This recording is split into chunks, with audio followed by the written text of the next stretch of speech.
오늘 함께 나눌 말씀의 제목은 하나님의 말씀을 수종드는 직분이라는 제목으로 하나님 말씀 함께 살펴보겠습니다. 하나님의 말씀을 수종드는 직분이다. 영어로는 offices for serving the word of God in church. 교회 안에서의 직분입니다. offices for serving the word of God in church. 교회 안에서 하나님의 말씀을 섬기는, 하나님의 말씀을 수종드는 직분이 있다.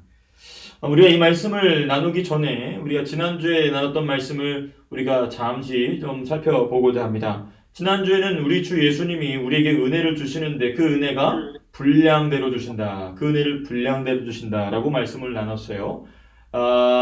이 영어로 이렇게 되어 있습니다. Apportioned grace from Jesus. I preached about apportioned grace from Jesus Christ last week. 우리 지난주에 예수님께서 apportioned, 정해진 분량대로의 은혜를 우리에게 주신다. 왜 그런 은혜를 주시느냐? 우리가 세 가지를 중심으로 살펴봤죠. 예수님이 우리에게 분량대로 은혜를 주시는 세 가지 이유가 뭐냐? 그 은혜를 통하여서 서로 각기 다른 직분을 감당하기 위해서 그렇습니다. 교회 안에서의 서로 다른 직분을 위해서 예수님이 apportioned grace를 주신다. For different offices, for different divine calling in church to serve Jesus Christ. 예수님을 섬기기 위해서 교회 안에서 각자 가지고 있는 롤이 다른 거예요. We have the different roles in church. 그래서 그 역할을 위해서 주님이 은혜를 주신다. 그래서 직분을 감당할 능력으로서의 은혜인 것입니다. Grace as power or capability or gift for office in church. 그 교회 안에서의 직분을 감당할 능력으로서의 은혜다.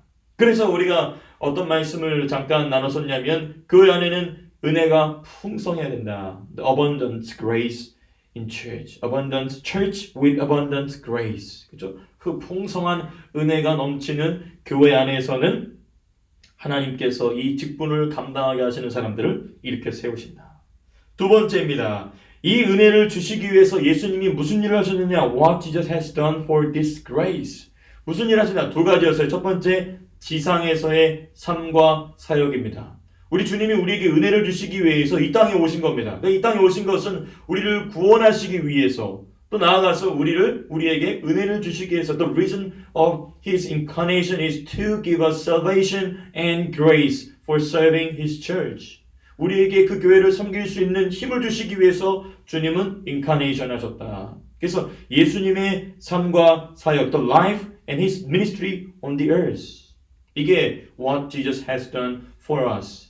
To give us His grace, apportioned grace. 두 번째, 예수님이 하신 일이 뭐였냐? What Jesus has done for this grace. The second one, the ministry in heaven. 천상에서의 사역입니다. 이거 예수님이 지상에서 일하셨어요. 인카네이션 하셔서 태어나시고 고난을 받으시고 십자가에 못 박혀 죽으시고 이 일련의 모든 일을 주님이 하신 뒤에 그 다음 사역이 있습니다. The ministry in heaven. 뭐냐면 성령을 보내십니다. Send His Spirit to His people. 이게 예수님이 하신 두 번째 일입니다. 그러니까 예수님은 이 땅에 오시고 승천하셔서 예수님의 영, 또 다른 보혜사, advocator를 우리에게 보내셨다는 것입니다. 이게 바로 예수님이 은혜를 주시기 위해 하신 일이었다. 우리가 지난주에 살펴봤어요. 그 다음에 마지막 세 번째 뭐였습니까? 교회 안의 모든 직분의 궁극적인 목표. 왜 직분을 하나님 만드셨냐는 거예요. 교회의 사람들을 이식시키기 위해서, 조직을 구성하기 위해서? 아닙니다. 그건 두 번째, 세 번째 이유입니다.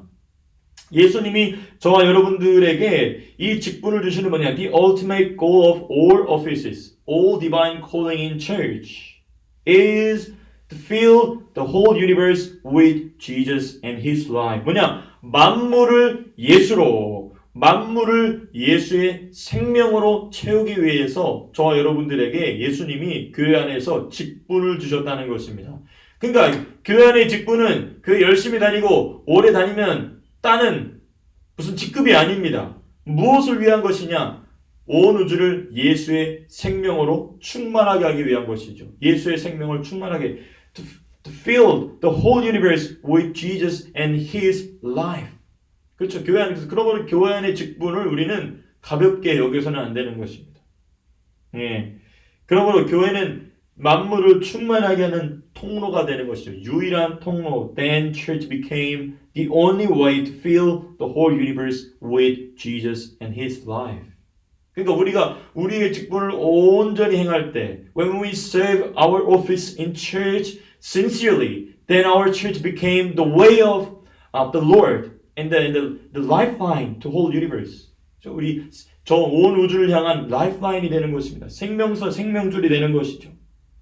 우리가 뭐 할 때? 우리의 직분을 온전히 잘 섬길 때. 그리고 오늘 본문 말씀이 바로 그럼 그 직분이 뭐냐? What is the office in church?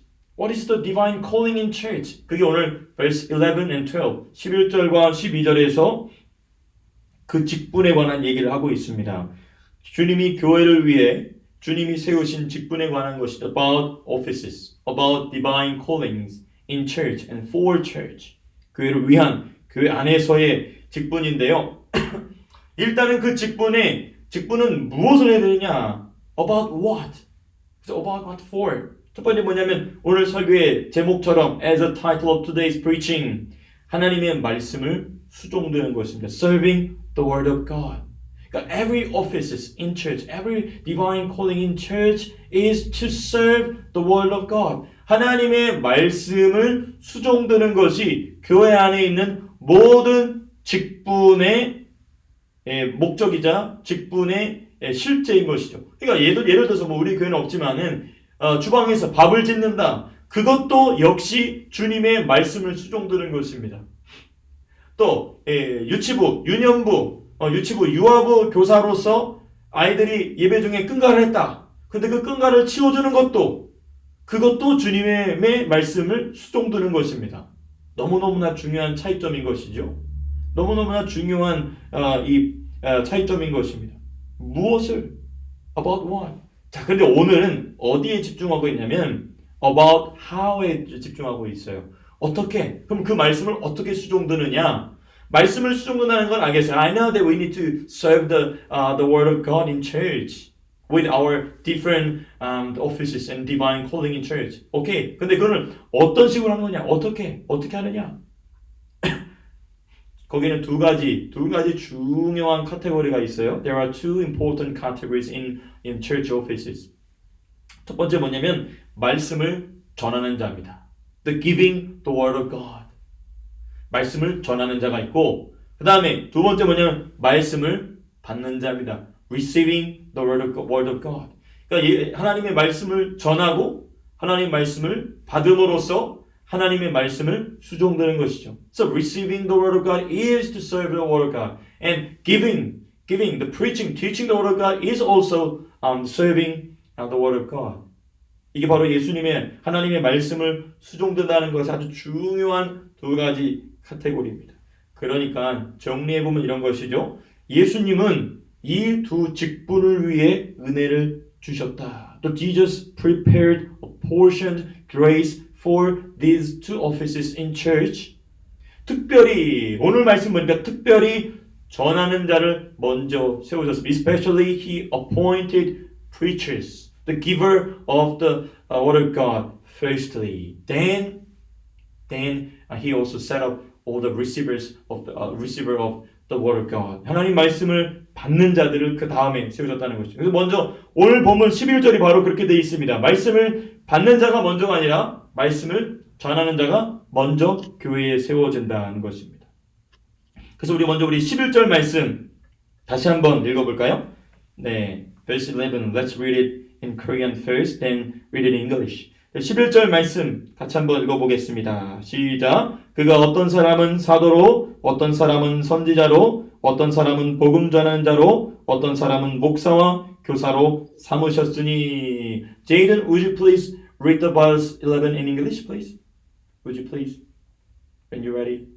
So Christ himself gave the apostles, the prophets, the evangelists, the pastors, and the teachers. Thank you. 맞아요.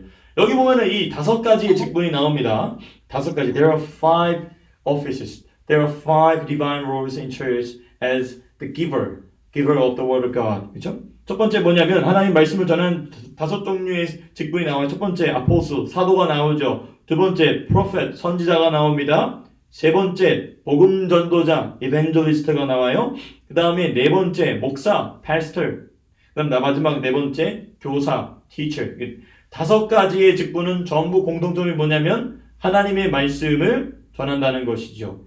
These five roles has same role is to preach, to give the word of God to the people, to God's people. 하나님의 사람들에게 이 말씀을 전한다. 이 다섯 가지 직분이. 자, 그런데 이 다섯 가지 직분을요, 두 부류로 나눌 수 있어요. There are two categories in five offices in church. 두 부류로 나눌 수 있습니다. 첫 번째는 뭐냐면 조금 어려운 표현이지만 우리가 이런 표현을 좀 익숙하게 해줄 필요가 있습니다. 뭐냐면 첫 번째 창설직이다. 창설직. 영어로 뭐냐면 founding office라고 해요. founding office. 그 다음에 the other category. 또 다른 카테고리 뭐냐면 항존직이다. 이렇게 permanent office라고. 영어가 훨씬 더 어감이 쉽죠? 첫 번째 뭐냐면 founding office. 그 다음에 the second category is permanent office. 그렇죠? 자, 그러면 창설직이 뭐냐? 그렇죠? founding office는 뭐냐? 네? 세 가지입니다. 사도, 선지자, 복음 전도자. apostle, prophet, and evangelist. They were founding offices in church. 이 세 직분은 하나님께서 교회의 기초를 놓을 때 세우셨던 직분입니다. The laying the foundation of the church. Apostle, prophet, evangelist. 그렇죠. 이 세 직분이 교회의 기초를 놓았다. 그렇죠? 우리 에베소서 2장 20절 한번 찾아보겠습니다. Ephesians chapter 2 verse 20 한번 찾아볼까요? 에베소서 2장 20절 말씀입니다. Ephesians chapter 2 verse 20 2장 20절 같이 한번 읽어보겠습니다. 시작. 너희는 사도들과 선지자들의 터 위에 세우심을 입은 자라 그리스도 예수께서 친히 모퉁이 돌이 되셨느니라. 아멘. 우리 태아가 한번 영어로 읽어줄 수 있겠어요? William, would you please read this verse in English? Chapter 2 verse 20. 네. Built on the foundation of the apostles and prophets, Christ Jesus himself as the chief cornerstone. 네, 고맙습니다. 여기 보면 아주 중요한 표현이 있어요. Built on the foundation of the apostles and prophets. 여기 중요하게 표현이 나와 있죠. 사도들과 선지자들의 터 위에 교회가 세워져 있다. 네. 그러니까 this foundation is the basement of church, New Testament church. The complete church. 완성된 교회입니다. 완성된 교회에 이 기초를 누가 놓았느냐? 사도들과 선지자들이 놓았다는 것입니다. 이게 바로 창설직, founding officers들이 한 아주 중요한 사역인 것이죠. 그러므로 이 창설직이 founding office들은 누가 불렀냐면 주님이 직접 부르시고 직접 임명한 소수의 사람들입니다. They were called in directly and appointed by the Lord. 그렇죠? 주님께 직접 부르심 받은 사람들이에요. 사복음서 보면 나와 있죠. 예수님이 마태를 부르시고 마가를 부르시고 마가는 아니죠. 마태를 부르시고 또 요한을 부르시고 또 세베대 아들들도 부르시고 이 여러 사람들 베드로를 부르시고 안드레를 부르시죠. 12제자를 주님이 부르시죠. 특별히 이 창설직 사도와 선지자와 복음 전도자가 있는데 특별히 신약 성경은 누구의 사역을 집중하고 있냐면 사도들의 사역에 집중하고 있어요. New Testament emphasize apostles' role prominently. 그래서 저는 오늘 다른 이 선지자나 복음 전도자의 사역보다도 사도들의 사역에 관해서 집중해서 하나님 말씀을 좀 나누거든요. I'd like to preach about the apostles' role in New Testament because New Testament prominently emphasize their role. To laying the foundation of the church. 교회의 기초를 넣기 위해서 사도들의 사역을 이 신약 성경이 아주 강조하고 있습니다. 상당히 많이 이야기하고 있어요. 거의 대부분 사도들의 사역입니다. 그래서 이 사도들에 관해서 한번 우리가 좀 집중해서 좀 생각해 보고자 합니다. 그래서 창설직에는 세 가지가 있습니다. 사도와 선지자와 복음 전도자가 있지만 특별히 신약 성경이 집중하고 있는 사도들에 관해서 좀 하나님 말씀을 좀 더 깊이 있게 살펴보고자 합니다. 이 사도로 부르심을 받은 사람들에게는요 증거가 있습니다. The evidence of apostleship. Every apostle has evidence. The three main evidence. 세 가지 중요한 증거를 가지고 있어야 됐어요. 사도들은 그 사람이 사도로 부르심 받았다. 그렇다면 이 중요한 세 가지 증거가 있어야 됐습니다. That person definitely had the evidence for his or her apostleship. Actually, the his apostleship is mainly. 이것은 어디를 따르고 있는 거냐면 우리 신명기 18장 22절 말씀을 그대로 따르고 있는 것입니다. 우리 한번 말씀 찾아볼까요? 신명기 18장입니다. 신명기 제 18장 말씀 한번 찾아보겠습니다. Deuteronomy chapter 18 verse 22. 신명기 제 18장의 말씀 18장 22절의 말씀입니다. 18장 22절 말씀 같이 한번 읽어보겠습니다. 시작. 만일 선지자가 있어 여호와의 이름으로 말한 일에 증언도 없고 성취함도 없으면 이는 여호와께서 말씀하신 것이 아니요 그 선지자가 제 마음대로 한 말이니 너는 그를 두려워하지 말지니라. 아멘. 우리 민석 한번 영어로 읽어줘 볼까요? 만석, would you please read it in English, please? Verse 22. When you're ready.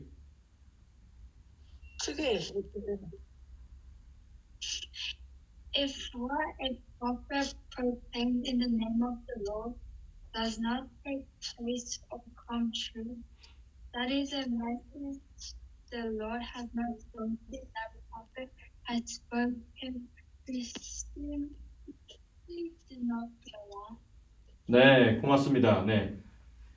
이 의문은 아주 중요한 두 표현이 있습니다. 선지자로서의 증언과 성취. 그렇죠? 증언과 성취. 여기 영어로는 뭐라고 되어 있냐면 the taking place or coming true. 네, 또 다른 말은 뭐냐면 verification and fulfillment입니다. 하나님께서 그 사람을 선지자로 세웠다. 하나님이 그 사람을 사도로 세웠다라는 것에는 분명한 verification이 필요해요. verification. 증거가 필요하고 그 다음에 성취가 있어야 된다. 그 사도가 한 말에 성취, the fulfillment가 있어야 된다. 그래서 이 세 가지가 잘 이 사도로서의 부르심 받은 것을 증거하는 아주 중요한 증거가 됩니다. 첫 번째 뭐냐면 성경입니다. About Bible. Every apostle has the evidence, the writing the Bible. So, the writing the Bible is the prominent evidence of his apostleship. 그 사람의 사도적 직분에 있어서 가장 핵심적인 뭐냐면 성경이다. 성경. 여기는 중요한 세 가지가 짝을 이루고 있어요. 첫 번째, 두 가지가 짝을 이루고 있습니다. 먼저 구약 성경과 주님의 말씀을 해설하고 해석하고 적용하는 것입니다. Interpretation and application of Old Testament and the Word of the Lord. 예수님의 말씀, 그렇죠? 예수님이 3년 반 동안 공생의 사역을 하시면서 했던 그 수많은 말씀을 해석하고 interpret, 그 다음에 application, 그렇죠? apply the Word of the Lord. 그 다음에 Old Testament, 구약 성경의 말씀과 주님의 말씀을 해설하고 해석하고 적용하는 것. 이게 사도들이 가지고 있었던 성경에 관한 중요한 증거입니다. 동시에 아주 중요한 게 있습니다. 계시로 받은 말씀, 소위 말하는 직통계시입니다. 우리는 더 이상 직통계시를 받을 수 없습니다. 하나님 직통계시를 안 주세요. 그래서 주변에 직통계시를 받았다 하시는 분들을 위해서 기도해 주시기 바랍니다. 주께서 저 병을 고쳐주시옵소서. 직통계시는 끝났어요. The direct revelation is ended with the apostles' ministry. 근데 이 사도들은 예수님으로부터 직접 말씀을 받습니다. 그렇죠? 사도 바울이 그랬죠. 또 베드로도 그랬죠. 그 다음에 사도 요한을 보시면 그 요한 계시록 자체가 이름이 뭡니까? Revelation of John. 그렇죠? 아포스톨 존. 사도 요한의 계시입니다. 그러니까 이 두 가지입니다. 먼저 구약 성경과 예수님의 말씀을 해설하고 해석하고 그것을 삶 속에 적용할 수 있는 그 권위. 두 번째 뭐냐면 계시로 예수님의 말씀을 직접 받는 것입니다. 그렇게 해서 만들어진 성경이 무슨 성경이죠? New Testament. 신약 성경입니다. New Testament is written by the apostles when they preached about Old Testament, when they preached about the word of the Lord, actually Jesus Christ, and they preached about the revelation from Jesus Christ directly. 이 세 가지가 compound된 것이죠. 섞여 있는 것입니다. 그 구약 성경을 성령으로 해설하고 해석하고 적용합니다. 예수님의 말씀, 예수님의 그 모든 비유를, the every parables from the Lord, they interpret and they apply to their normal life, their daily spiritual journey. 그들의 일상의 삶 속에 그것을 적용하게 한다는 것입니다. 그리고 마지막으로는 예수님께 직접 받은 말씀, 이 세 가지죠. 구약 성경과 주님의 말씀과 그리고 본인들이 직접 받은 계시의 말씀. 이게 바로 그 사람이 사도로 부르심 받았다는 아주 중요한 첫 번째 증거입니다. 이것은 바로 무엇이냐면 성령의 영감과 성령의 조명에 의한 것입니다. It is inspired by Holy Spirit and the light of the Holy Spirit. 그렇죠? 성령의 그 inspired, 그렇죠? 영감됐다. Inspiration from the Holy Spirit and the light of the Holy Spirit to find out the meaning, to find out the behind the Word of God. 하나님 말씀 뒤에 숨겨져 있는 His divine intention, 그 거룩한 하나님의 의도를 발견해내는 것. 그게 누구의 일이었냐면 사도들의 일이었던 것이죠. 사도들만이 할 수 있었던 일인 것입니다. 그래서 그렇게 해서 기록된 책이 바로 신약 성경, New Testament라는 것이죠. 두 번째, 사도들이 가지고 있었던 아주 중요한 증거 중에 두 번째가 뭐냐면 교회입니다. Church. Church is the prominent evidence of apostleship. 그렇죠? 사도들의 그 사도권의 아주 중요한 증거 중에 두 번째가 뭐냐면 바로 이 교회입니다. 교회. 이 사도들의 교회는 무엇을 계승하고 있냐면 성전을 계승하는 것입니다. 아주 중요한 표현이에요. 구약의 예루살렘 성전을 계승하는 것입니다. In Old Testament era, there is only one temple on the earth. The name is Jerusalem Temple. Only one. The only one temple. 그 성전을 계승한다는 것이죠. 하나님이 거하실 완성된 초소입니다. 그러니까 하나님께서 시내산에 계셨죠. When actually God dwelled in the mountain Sinai. 그렇죠? 시내산에 예수님이 하나님이 계셨습니다. 그리고 나서 어디로 오셨죠? The Holy Tabernacle.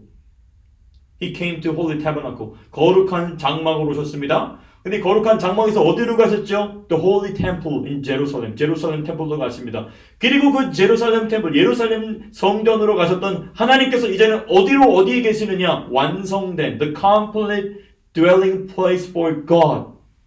That is church. 그 교회를 누가 세웠냐면 사도들이 세웠다는 것입니다. 그러므로 이 교회는 예루살렘 성전을 계승하는 것입니다. The section of temple, the complete dwelling place for God. 그렇죠? 하나님을 위한 아주 완성된 이 교회를 누가 세웠느냐? 주님이 세우셨죠. 당연히 주님이 세우셨는데 누구를 통하여 세우셨느냐? 사도들을 통하여 세우셨다는 것입니다. 그리고 그 교회 안에서 뭘 해야 되냐면 성례를 하는 것은 Holy Sacrament. 그렇죠? There are two Holy Sacraments. First, baptism. The second one, the Holy Communion. 교회 안에서 반드시 시행되어야 될 성례가 있습니다. There are two sacraments. 뭐냐면 세례와 성찬입니다. 여러분 우리가 생각해 보십시오. 이게 이 성막과 이 성전을 생각해 보면 좋습니다. 성막 안에서 성전 안에서 뭐 하죠? 제사장들이 들어가서 이 떡상을 관리합니다. 그 다음에 두 번째 뭘 관리하죠? 일곱 금초대를 관리합니다. 그리고 또 뭘 관리하냐면 분향단을 관리하죠. 이와 마찬가지로 이제 저와 여러분들이 뭐냐면 왕 같은 제사장이잖아요. 그렇죠? 왕 같은 제사장이기 때문에 교회 원래 성전 안에서는 이 거룩한 떡상을 관리하고 또 이 일곱 촛대를 관리하고 그 다음에 분향단을 관리하는 그 일이 이제는 예수님을 통하여 딱 두 가지가 그게 뭐냐면 세례를 베풀고 그 다음에 성찬을 나누는 것입니다. 그리고 한 가지가 더 있습니다. 한 가지는 제가 이제 나중에 더 나올 건데 세 가지인데 첫 번째 뭐냐면 세례를 베풀고 성찬을 나누고 그 다음에 하나님의 말씀을 설교하는 것입니다. 이 세 가지. 그러니까 성막 성전에서는 세 가지가 뭐냐면 떡상에서 떡을 관리하고 그 다음에 무엇입니까? 이 분향단을 관리하고 그 다음에 이 일곱 금초대를 관리하는 것이 이제는 하나님의 말씀을 설교하고 성찬을 베풀고 세례를 베푸는 이 세 가지로 바뀌었다는 것이죠. 예수 그리스도 안에서. 그래서 이 교회 안에 교회를 세운 이 사도들의 이 놀라운 이 모습은 뭐냐면 바로 이 사도들의 사도권. 그 사람이 정말 사도냐? 사도로 부르심 받았느냐? 자, 근데 여기 중요한 게 있습니다. 사도들의 교회 설립에는 언제나 무엇이 나타났냐면 권능이 나타났다는 것입니다. Demonstration of power with church planting of apostles. 사도들의 교회의 개척에는 사도들이 교회를 설립할 때에는 설교할 때나 세례를 물로 세례를 베풀거나 성찬을 나눌 때마다 항상 무엇이 나타나느냐? 권능이 나타납니다. 권능이 나타납니다. 하나님의 그 성령의 권능이 나타나는 것이 항상 그들의 교회 개척 사역에 나타났었다는 것이죠. 이게 중요한 사도들의 그 권위의 두 번째 증거인 것이죠. 그 다음 세 번째 뭐냐면 조직을 구성할 수 있는 권위입니다. The authority and power to organize the organization in church. 교회 안에 조직을 구성하고 그 조직을 조직을 세우는 권위와 권세인 것입니다. 특별히 이 창설직 사도는 목사와 교사를 세우는 권위와 능력이 있었다는 것입니다. They had the authority and power to appoint the pastors and teachers in church. 교회 안에서의 목회자와 교사를 세우는 권세가 있었다. 그래서 그들이 안수할 때는 성령의 능력이 전달이 됩니다. 놀라운 일이죠. 사도들이 안수하여서 목사나 교사나 교회 지도자를 장로들을 세울 때 안수할 때 항상 나타나는 게 뭐냐면 능력의 전가입니다. Imputation of the power of the Holy Spirit. 성령의 능력의 전가의 역사가 일어나는 것이죠. 우리 한번 말씀을 찾아볼까요? 우리 사도행전 19장 6절 말씀입니다. Acts chapter 19 verse 6. 사도행전 제19장 6절의 말씀 한번 보시겠습니다. 사도행전 제19장 Acts chapter 19 verse 6. 사도행전 19장 6절 말씀 우리 같이 한번 읽어보겠습니다. 시작. 바울이 그들에게 안수함에 성령이 그들에게 임하심으로 방언도 예언도 하니 7절 모두 12사람쯤 되니라. 여기 보십시오. 사도 바울이 지금 이 장면이 어떤 장면이냐면 4절에 보니까 바울이 이르되 요한이 회개의 세례를 베풀며 백성에게 말한 뒤 내게 오신 이를 믿으라 하였으니 이는 곧 예수라 하거늘 그들이 듣고 주 예수 이름으로 물세례를 받으니. 그리고 나서 바울이 뭐 했냐면 안수합니다. 그리고 나서 바울이 안수하니까 뭐가 임하냐, 누가 임하시냐면 성령이 임하십니다. 그러니까 지금 이 Holy Sacrament, 그 거룩한 성례 중에 하나인 세례를 베풀고 물세례를 베풀고 사도 바울이 안수하니까 무슨 일이 나냐면 성령의 세례가 임했다. 이게 바로 이 사도행전에서 기록된 사도들이 교회를 세울 때 나타나는 이 능력의 현상, 능력의 전가 현상인 것이죠. When they plant a church, always there was a power of the Holy Spirit. 저 성령의 능력이 언제나 그들 가운데 나타났었다. 그 다음에 이 교회 조직 가운데 이 교회 조직을 거룩하게 하기 위해서 항상 무엇이 있었냐면 7위가 있었습니다. 신령한 7위. 영어로 이렇게 되어 있습니다. There is always the divine governing 또는 divine discipline to keep the holiness of the church. 교회의 거룩함을 지키기 위해서 항상 divine governing 있었어요. divine discipline이 있었습니다. 신령한 7이다. 이 부분 우리가 어딜 좀 찾아보면 좋냐면요. 고린도전서입니다. 우리 고린도전서 한번 말씀을 찾아보겠습니다. 고린도전서 5장 1절에서부터 8절까지 말씀이에요. 고린도전서 5장 1절에서부터 8절. 쭉 우리가 읽어봐야 되겠지만 우리 5절 말씀만 읽어보겠습니다. 시작. 이런 자를 사탄에게 내주었으니 이는 육신은 멸하고 영은 주 예수의 날에 구원을 받게 하려 함이라. 영어로는 이렇게 되어 있습니다. Hand this man over to Satan for the destruction of the flesh, so that his spirit may be saved on the day of the Lord. 아주 중요한 말을 하고 있어요. 사도 바울이 어떠한 고린도 교회의 한 사람이 아주 큰 죄를 저지르고 회개하지 않았습니다. 그래서 사도 바울이 뭐라고 얘기하냐면 I handed him over to Satan. 사탄에게 그 사람을 넘겨줬다고 얘기해요. 그래서 그 사람의 육신은 사탄으로 말미암아 죽지만 그 사람의 영은 언제? 주님의 재림의 날에 구원받을 수 있기를 위해서 사도 바울이 이 사람을 넘겨줬다라고 얘기합니다. 근데 이것은 무엇을 위한 것이냐면 그 사람을 징계하기 위해서가 아니라 그 사람을 구원하기 위해서였습니다. 첫 번째는 to save him. 그렇죠? 그 다음 뭐냐면 to keep the holiness of the church. 교회의 거룩함을 지키기 위해서 사도 바울이 이렇게 7이 governing 것이죠. govern한 것입니다. 그러니까 이 교회를 구성하고 섬길 조직을 세우고 그리고 그 조직을 거룩하게 유지하는 것이 곧 사도들의 중요한 역할 중에 하나였고 그게 사도들의 사도성의 아주 중요한 증거였다는 것입니다. 아주 중요한 증거였다는 것이죠. 그래서 이 세 가지, 먼저 성경입니다. 두 번째는 교회입니다. 그리고 세 번째 조직이에요. 이 세 가지가 사도들의 사도성을 증거하는 아주 중요한 증거들이었다는 것이죠. 자, 그런데 중요한 점이 뭐냐면 이 창설직은 요한계시록을 끝으로 더 이상 존재하지 않습니다. There is no more founding officers in church. So apostles, prophet, and evangelist. 사도들과 선제들과 복음 전도자들은 더 이상 존재하지 않습니다. 아마 여러분들께서 헷갈리시는 부분이 아마 이 복음 전도자일 텐데요. 이 복음, 지금 복음을 전도하는 일을 하면 안 된다는 얘기가 아니고 그때 특별한 역할이 있었어요. 사도들과 선지자들은 아니지만 교회에서 상당히 존경받는 자로서 성경에 능통하고 성령의 능력이 나타나는 자들을 사도는 아니지만 사도들이 세웠던 복음 전도자들이 있습니다. 예를 들면 누가 있냐면 스데반이 있죠. 또 예를 들면 빌립이 있죠. 또 예를 들면 디도가 있을 수도 있겠죠. 또 마가 요한이 있을 수도 있겠죠. 이런 사람들은 사도는 아닙니다만은 사도 수준의 신앙의 깊이를 가지고 복음을 전하던 자들이죠. 오늘은 이제 그 부분에 대해서는 이야기하지 않겠습니다만은 어찌되었든 오늘은 이 사도들과 선제들과 복음 전도자들이 이제는 더 이상 없습니다. There is no more apostles, there is no more prophet, there is no more evangelist.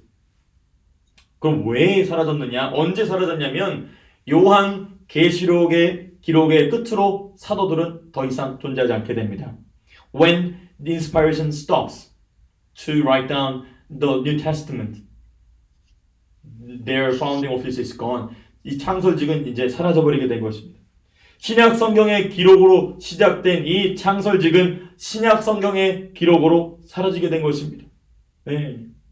이들의 역할은 뭐였냐면 하나님의 말씀을 기록하고, 그렇죠? 아까 성경에 되겠죠. 두 번째, 주님의 몸된 교회를 세우고, 그리고 주님의 몸된 교회를 바르게 운영할 수 있는 조직을 세우는 것으로서 모범을 보여준 뒤에 하나님께서 다 데려가신 것입니다. 근데 제가 오늘 여러분들과 좀 나누고자 하는 부분은 제가 이 말씀을 준비하면서 근데 시대마다 사도적 역할을 감당했던 사람들이 there were many apostolic the pastors, 그렇죠? missionaries in church history. 그렇죠? 사도는 아니지만 we can't call them apostles, but we can see they have apostolic power and authority. 사도적 권능을 가졌던 사람들이 존재했던 것은 사실입니다. 그래서 제가 좀 이렇게 공부를 해보고 찾아보니까 칼빈이 아주 중요한 얘기를 했어요. 기독교 강요 제4권에서 무슨 얘기를 하고 있냐면 역사 속에 종종 등장하는 사도들에 대해서 사도 바울이 언급합니다. John Calvin commented about the apostles in church history.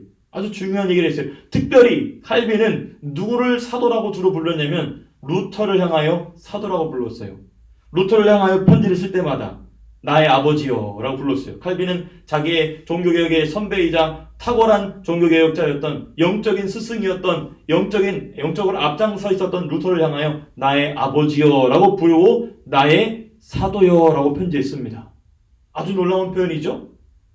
루터를 부를 때마다 종종 사도라고 불렀어요. 그래서 그 존 칼빈의 기독교관을 보게 되면은 하나님께서 때때로 교회의 역사마다 사도들을 세우기도 하신다라고 되어 있어요. 제가 그거 보고 너무나 놀랐습니다. 그리고 나서 우리 사랑하는 조국 대한민국을 생각해 봤습니다. 하나님께서 대한민국에도 사도들을 세우셨었다. 우리가 사도라고 불러서는 안 됩니다. 사도라고 불러서는 안 돼요. 그러나 사도와 같은 사람들을 보내셨다. 누구냐면 미국에서 찾아오신 선교사님들, 대표적으로 두 분이 계시겠죠. 언더우드와 아펜젤러 목사님, 언더우드 아펜젤러 선교사님. 이 두 분은 우리 대한민국 사람들에게 있어서는 사도입니다. 교회를 세워줬죠. 복음을 우리에게 전해줬죠. 성경을 가르쳐줬죠.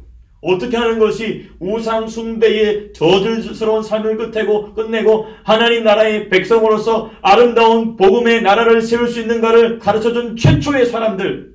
언더우드와 아펜셀러는 사도는 아니었지만 사도와 다름없는 하나님의 사람들이었다. 그리고 이 언더도어 아펜셀러에 의해서 또 수많은 이 탁월한 사도적 권능을 가지고 이 조선의 교회를 세웠던 이 선교사님들에 의해서 세워진 초창기의 목사님들이 있어요. 길선주, 이기풍, 이성봉, 이 초창기의 목사님들은 사도와 다름없는 권세로 이 한국 민족 전체를 예수 그리스도에게 드리는 역할을 했다는 것입니다. 평양 장대한 교회를 하나님께 드린 것뿐만 아니라 평양을 넘어 한반도 전체를 하나님께 드린 복음의 사역자들이었다는 것입니다. 그러므로 이 일은 사도적 권세가 없이는 불가능한 일이에요.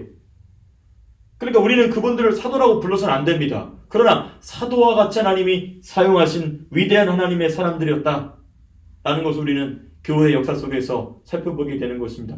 그런데 제가 이 말씀을 왜 뜨겁게 전하고 있느냐? 주님이 지금도 이 시드니 땅 가운데에 하나님의 마음을 가지고 예수의 마음을 가지고 사도들의 마음을 가지고 사도적 역할을 감당할 교회와 목회자들과 성도들을 주님이 지금도 찾으신다. 그래서 제가 오늘 창설지기 어쩌고 이렇게 어려운 말을 막 하는 이유가 뭐냐면 제가 정말 여러분들이 하고 싶은 말이 뭐냐면 주님이 이제는 저와 여러분들을 그렇게 부르신다는 것입니다. 사도들의 사역은 이미 끝나서 다 하나님 나라에 가 있지만 그와 같은 역할을 하실 사람들을 주님이 애타게 지금도 찾고 계신다는 것입니다. 이 호주를 위하여 그리고 주님의 재림을 위하여 주님께서는 이와 같은 일들을 감당할 사도적 교회, Apostolic Church, 그리고 사도적 목회자, 사도적 평신도들을 주님이 이 마지막 때의 대부흥의 대추수의 시기를 위해서 저 여러분들 이 말씀을 듣게 하시고 저 여러분들을 그러한 사명을 가진 자들로서 세우길 원하신다는 것이죠. 그러니까 칼빈의 말이 정확합니다. 주님께서 사도를 더 이상 세우지 않으신다. There is no more apostles. But in history, he calls apostles to rebuild his church, reform the church. 그러니까 하나님께서 이 사도들을 세우시는 역할이 무엇이냐면 교회가 없는 곳에 교회를 세우고, 그렇죠? 교회가 없는 곳에 교회를 세우고, 교회가 무너진 곳에 교회를 다시 세우게 하시기 위해서 사도적 권세를 가진 사람들을 세우셨다는 것이죠. 그런 면에 있어서 요한 칼빈도 사도였습니다. 요한 칼빈을 우리가 사도라고 부를 수는 없죠. 그러나 사도와 다름없습니다. 마찬가지로 여러분 우리 시드니의 교회들을 보십시오. 특별히 우리가 한인교회지 않습니까? 우리가 물론 한인교회로서 세워진 것은 아니지만 한인교회들 보십시오. 또 수많은 호주의 교회들을 보십시오. 지금 호주에서 가장 큰 모 교회의 목사님이 지금 말할 수 없는 지금 이 공격을 당하면서 이 세상 법정에 끌려다니고 있는, 제가 지금 다 말을 할 수 없지만은 호주에서 제일 큰 교회란 무슨 교회인지 잘 아시지 않습니까? 이렇게 교회가 핍박을 받고 호주의 교회도 무너져가고 있는 이 상황 가운데 누가 주님의 마음을 공유하여서 사도들과 같이 이 호주의 교회와 한인교회를 다시금 신약 성경의 교회로 세울 수 있을 것인가? 주님이 오늘 에베소서 4장 11절과 12절 말씀을 통하여서 저와 여러분들에게 그런 거룩한 부담을 일으키고 계신 줄로 저는 확신합니다. 이것이 바로 이 장설직, founding office, 특별히 사도들에 관하여서 좀 살펴봤습니다. 자, 근데 우리가 11절에 보게 되면은 5가지가 있다고 그랬는데 지금 우리가 3가지를 먼저 살펴봤죠. 사도와 선지자와 evangelist, 전도자, 복음 전도자, 이 세 직분을 살펴봤습니다. 그리고 나머지 2 직분이 있어요. 그렇죠? 나머지 2 직분은 뭐냐면 목사와 교사입니다. 우리를 그를 뭐라면 pastor and teachers. They are permanent officers in church. 교회 안에 항존 직분이 이 2가지가 뭐냐면 목사와 교사입니다. 그럼 장로도 있는데 우리 그건 나중에 또 얘기하도록 합시다. 할게요. 장로와 집사 있지만 그건 나중에 함께 좀 살펴보도록 하고요. 교회 안에 하나님께서 은혜를 주시고 또 그 은혜를 통하여서 만물을 충만하게 하시기 위해서 세운 중요한 2 직분인데 뭐냐면 목사와 교사다. 이 목사와 교사들의 핵심적 사역은 뭐냐면 사도들의 교회를 계승하는 직분입니다. Accepting and continuing the church of apostles. 사도들의 교회를 받아들이고 계승하고 그대로 유지해서 또 다른 후세에게 물려주는 일이 누구의 일이냐면 목사와 교사들의 일이라는 것입니다. 네. Accepting and continuing apostolic church. That is their purpose, their mission. 자, 그럼 그 교사는 목사는 누구냐? 목사는 누구냐면 하나의 지역 교회를 담당하는 직분입니다. The pastor, they should minister in one local church. 하나의 지역 교회를 담당하는 직분이라면 교사는 무엇이냐면 이건 저 유치부 뭐 중등부 교사를 얘기하는 게 아닙니다. 여기서 말하는 교사는 뭐냐면 목사를 길러내고 목사를 가르치고 목사를 지도하는 교사를 지금 여기서 교사라고 부르는 것입니다. The teacher is not about the Sunday school teacher. This teacher is not about Sunday school teacher. It is about the teaching the pastors, the nurture and equip the pastors. 그죠? 이 교사는 그러니까 목사의 교사입니다. 그러니까 이 교사는 기본적으로 목사겠죠. 그러니까 목사의 목사인 것입니다. Pastors of pastor, the pastor of pastors. 그죠? 목사들을 위한 목사, 교사한 거죠. 그러니까 목사는 하나의 교회에서 한 교회에서 뭘 계승해야 되냐면 사도들이 세운 교회를 계승해야 됩니다. 사도들이 세운 교회를 이어가야 됩니다. 그리고 교사는 어떤 직분을 하냐면 그 목사가 사도들이 세운 교회를 잘 이어갈 수 있도록 가르쳐주고 지도해주는 일을 해야 된다는 것이죠. 그래서 이 목사와 교사가 감당해야 될 중요한 두 직분이 있어요. 뭐 여러 가지 사역이 많이 있습니다만은 그 핵심 사역에는 두 가지가 있습니다. 목사와 교사의 아주 핵심적인 두 가지 사역. 첫째 뭐냐? 설교입니다. 설교. 성경, 교회, 조직을 가능하게 하는 중심에는 뭐가 있냐면 설교가 있습니다. The preaching is a center of all ministry in church. 교회 안에서의 모든 사역의 핵심에는 설교가 있습니다. 하나님의 말씀을 선포하는 것, the proclaiming the word of God is the center of the church. 교회 안에서의 모든 사역의 핵심인 것이죠. 왜 그러냐면 목사가 자기 사역이 중요하다라는 얘기하는 것이 아니고 사도들이 그렇게 했습니다. 사도들의 모든 사역은 하나님의 말씀을 전하고 가르치는 설교로부터 시작되었다는 것이죠. All of apostles' ministry were started by preaching the word of God, the preaching Old Testament, preaching the Lord, the word of Lord, the word of Jesus Christ, preaching the revelation they received. 이 세 가지를 설교하는 것으로부터 교회가 시작이 됐거든요. 사도들이. 그러니까 지금도 똑같습니다. 프로테스탄트 처치, 우리 이 개신교회의 사역의 핵심은 설교입니다. 왜? 목사가 중요해서가 아니고 사도들이 그렇게 교회를 세웠기 때문에, 그리고 그것은 누가 디자인한 거기 때문에 하나님이 디자인했다는 것입니다.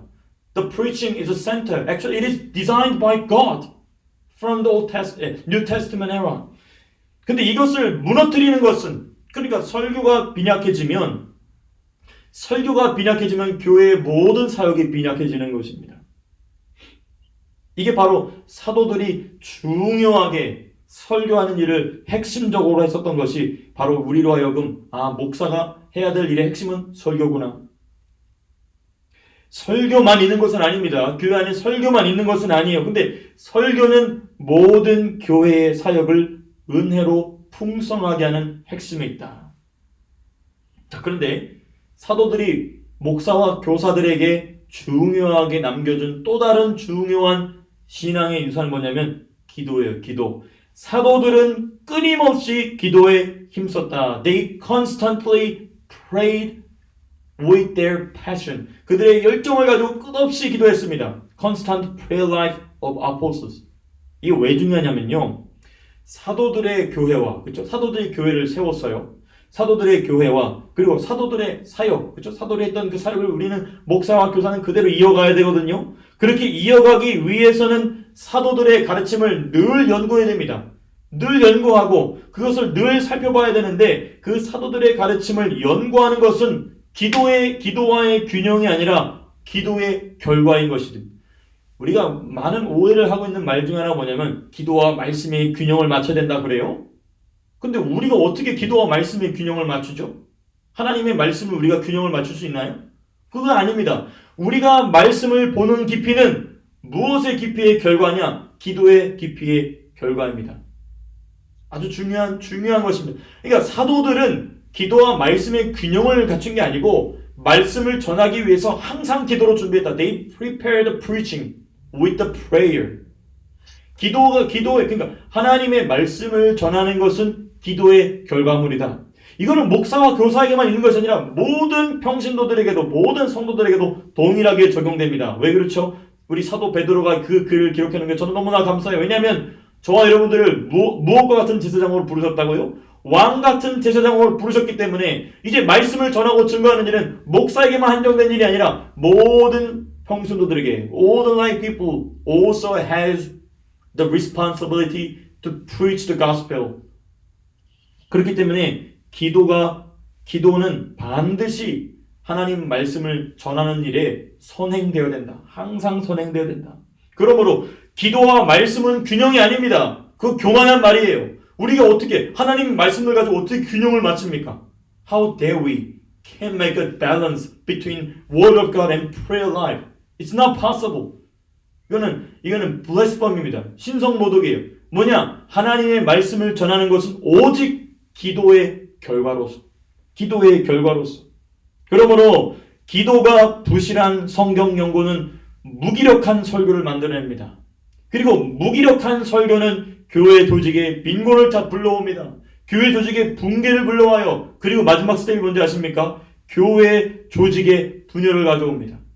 아주 중요한 하나님의 말씀에 그 힘이 없으면 그 힘은 어디서 뭐냐면 기도로부터 오는데 기도가 부족하면 성경 연구가 부실해지게 되고 그 부실한 성경 연구는 설교를 부실하게 만들고 설교가 부실하게 되면 교회 조직에 빈곤이 찾아오게 되고 그 빈곤은 무엇을 만드냐면 교회 조직의 분열과 붕괴를 가져온다는 것입니다. 왜 그렇죠? 사도들이 설교로 하나님의 말씀으로 기도와 하나님의 말씀으로 교회를 세웠기 때문에 그 트랙에서 벗어나는 순간 교회는 무너지게 되는 것입니다. 똑같습니다. 그러므로 우리 모든 교회, 특별히 우리 리버티 처치 같은 경우도 기도에 집중하고 그 기도에 집중한 만큼 하나님 말씀을 증거하고 하나님 말씀을 깨달을 수 있는 그 깊이가 생겨나게 된다는 것을 우리가 깊이 유념해야 될 것입니다. 제가 이제 오늘 12절 말씀도 설교하기 위해서 준비를 했는데요. 오늘은 말씀을 여기까지만 멈춰야 될 것 같습니다. 우리가 나머지 12절 부분은 다음 주에 말씀을 좀 상고하도록 하겠고요. 말씀을 좀 정리하겠습니다. 정돈하고자 합니다. 하나님께서는 교회 안에 교회를 세우시면서 5가지 직분을 세우셨습니다. 사도와 선지자와 복음전도자와 목사와 교사. 근데 우리는 사도가 어떤 역할을 했는지 좀 봤습니다. 핵심은 이거예요. 목사와 교사의 역할입니다. 여러분, 나는 평신도인데 무슨 목사님이 하는 일에서 뭐가 이렇게 중요해? 아닙니다. 너무 중요합니다. 왜냐? 그 목사의 일을 통하여서 하나님이 성도들을 이렇게 세우시고 그게 제가 오늘 설교하려고 했던 부분이 되고 다음 주에 할 텐데 그 목사와 교사를 통하여서 하나님이 성도들을 목사와 같이 교사와 같이 세우기를 원하신다는 게 그 12절의 핵심입니다. 그러니까 사도 바울이 지금 얘기하고자 하는 말은 뭐냐면 하나님이 사도와 선지자와 복음전도자와 목사와 교사를 세웠다. 그리고 끝! 그러므로 이 말씀 전하는 사람이 굉장히 중요하다. 그 얘기를 하는 게 아니에요. 그 말씀을 전하는 것을 통하여서 우리 12절 우리가 다음 주에 말씀을 자세하게 살펴보겠지만 12절 같이 한번 우리 에베소서 4장 12절 다시 한번 읽어보겠습니다. 시작. 이는 성도를 온전하게 하여 봉사일을 하게 하며 그리스도의 몸을 세우려 하심이라. 그러니까 11절에서 하나님 말씀을 전하는 자들이 하나님 말씀을 사도와 같이 전할 때 성도들이 어떻게 된다고요? 성도가 온전하게 되어서 봉사일을 하게 하고 그리스도의 몸을 세우게 한다는 것입니다. 이게 목적입니다. 이게 목적. 그래서 오늘은 시간이 좀 많이 지나갈 것 같기 때문에 이 부분은 생략하고 다음 주 이어서 우리가 말씀을 나누겠습니다만은 오늘 이 목사와 교사의 역할 그게 그냥 목사님이 혼자 알아서 하면 돼. 그게 아닙니다. 그러한 역할 가운데 주님이 저와 여러분들을 초청하고 계신다는 것입니다. 교회가 하나님의 말씀으로 흥왕할 때는 뭐냐면 하나님의 말씀을 전하는 자가 힘있게 증거합니다. 그리고 그 힘있게 증거된 말씀을 받은 자들이 또 다른 어디론가 가서 그 말씀을 또다시 힘있게 증거함으로써 하나님의 교회가 하나님의 말씀으로 흥왕하게 된다는 것에 아주 핵심이 있다는 것입니다. 마귀는 교묘하게 이 틈을 파고 들어와서 그걸 깹니다. 목사는 목사를 하는 거고 성도는 가서 앉아서 자리에 들어가서 설교나 들어주면 되지. 그게 마귀의 속임수입니다. 그게 교회를 깨뜨리는, 교회를 무너뜨리는 지난 수천 년 동안 사탄이 효과적으로 교회를 깨뜨려 온 일입니다. 우리는 절대 그 일에 당할 수 없는 것이죠. 그래서 제가 오늘 이 11절의 말씀을 깊이 있게 성경을 많이 찾으면서 저와 여러분들에게 이 확신을 드리는 이유가 뭐냐? 이 역할이 목사님의 일, 목사의 일뿐만 아니라 이제는 누구의 일이다? 교회를 구성하고 있는 모든 성도들에게 주님이 이 일을 기대하고 계신다. 라는 것이 오늘 말씀을 통하여서 제가 하나님의 말씀을 수종드는 직분으로 여러분들과 함께 나누고 했던 이 말씀의 핵심이었던 것입니다. 이 말씀이 저 여러분들의 중요한 기도 제목이 되어서 정서영 목사를 위해서도 이 말씀의 기초를 가지고 더 깊이 있게 기도해 주시고 뿐만 아니라 저도 여러분들을 위해서 또 여러분들도 스스로를 위해서 하나님 내가 이 말씀을 증거하는 자로서의 삶에 바르게 서게 하여 주시옵소서 하는 그 간절한 갈망이 그 간절한 기도의 제목들이 하나님 앞에 아름답게 상달되실 수 있기를 주님의 이름으로 축복합니다.